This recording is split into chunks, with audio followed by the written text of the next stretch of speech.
Welcome to Vada Chennai சமையல். இன்னைக்கு நம்ம சேனல்ல மயோனைஸ் செய்ய சில டிப்ஸ் அண்ட் அதோட ரெக்கவரி மெத்தட் தான் பார்க்க போறோம். வீடியோக்குள்ள போகிறதுக்கு முன்னாடி நம்ம சேனலை சப்ஸ்கிரைப் பண்ணாதவங்க இருந்தா சப்ஸ்கிரைப் பண்ணுங்க. நம்ம சேனல்ல போடுற வீடியோஸை உடனே பார்க்கணும்னு நினைக்கிறவங்க கீழே இருக்க பெல் ஐக்கனை மறக்காம பிரஸ் பண்ணுங்க. ஸோ ஃபர்ஸ்ட் நம்ம டிப்ஸ் என்னென்னு பார்த்துடலாம். ஃபர்ஸ்ட் டிப் என்ன அப்படின்னா, நம்ம மயோனைஸ் எப்பவுமே செய்யும் போது ஃப்ரெஷ்ஷான எக் வாங்கி தான் நம்ம மயோனைஸ் செய்யணும். அந்த மாதிரி ஃப்ரெஷ் எக் யூஸ் பண்ணும் போது நம்மளுக்கு பர்ஃபெக்டான கன்சிஸ்டன்சி கிடைக்கும். செகண்ட் டிப் என்ன அப்படின்னு பார்த்தீங்கன்னா, நம்ம யூஸ் பண்ணுற மஸ்டர்ட் பவுடர், கடுகு பவுடர் வந்து வீட்டில் அரைச்சி செய்கிறத விட நீங்கள் கடையில் வாங்கி செஞ்சீங்க அப்படின்னா உங்களுக்கு பர்ஃபெக்ட் டெக்ஸ்சர் கிடைக்கும். அதை விட பெஸ்ட் ரிசல்ட் கிடைக்கணும் அப்படின்னா நீங்கள் மஸ்டர்ட் சாஸ் யூஸ் பண்ணிங்கன்னா இன்னும் வந்து உங்களுக்கு பர்ஃபெக்டான ரிசல்ட் கிடைக்கும்.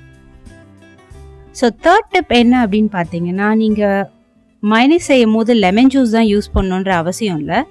நீங்கள் லெமன் ஜூஸ்க்கு பதிலாக நீங்கள் வினிகர் யூஸ் பண்ணி செஞ்சாலும் உங்களுக்கு பர்ஃபெக்டான டேஸ்ட் கிடைக்கும்.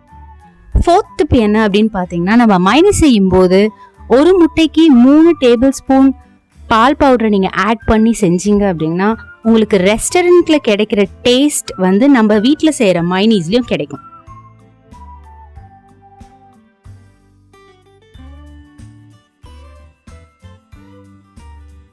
ஸோ இப்போ நம்ம ரெக்கவரி மெத்தட்ஸை பார்க்கலாம். இதில் 2 டைப் ஆஃப் ரெக்கவரி மெத்தட் இருக்குது.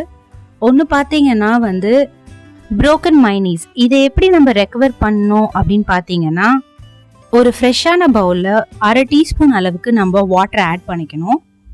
நார்மல் வாட்டர் தான் ஆட் பண்ணணும். ஆட் பண்ணிவிட்டு நம்ம ப்ரோக்கன் மயோனைஸை நம்ம ஹேண்ட் பீட்டர் வச்சே இந்த ஃப்ரெஷ்ஷான பவுலில் இருக்க வாட்டரில் கொஞ்சம் கொஞ்சமாக சேர்த்து நம்ம மிக்ஸ் பண்ணிகிட்டே வரணும். ஸோ அப்படி மிக்ஸ் பண்ணும் போது பர்ஃபெக்ட் டெக்ஸ்சர் கிடைக்கும். இது வந்து first recovery method. So second recovery method என்னன்னு பார்த்தீங்கன்னா வந்து லிக்விட் மயோனைஸை எப்படி பர்ஃபெக்ட் டெக்ஸ்சர் கொண்டு வரது அப்படிங்கிறது தான். இது ரொம்பவே சிம்பிளான மெத்தட்.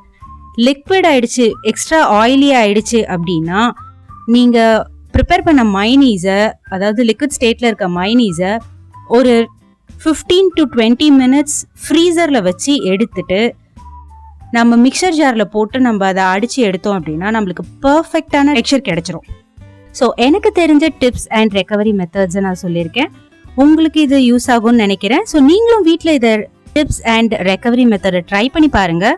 ட்ரை பண்ணி பார்த்துட்டு உங்களோட வேல்யூபிள் ஃபீட்பேக் ஏதாவது இருந்தால் கீழே கமெண்ட்டில் மறக்காமல் மென்ஷன் பண்ணுங்கள். Thank you and happy cooking with me Rudra.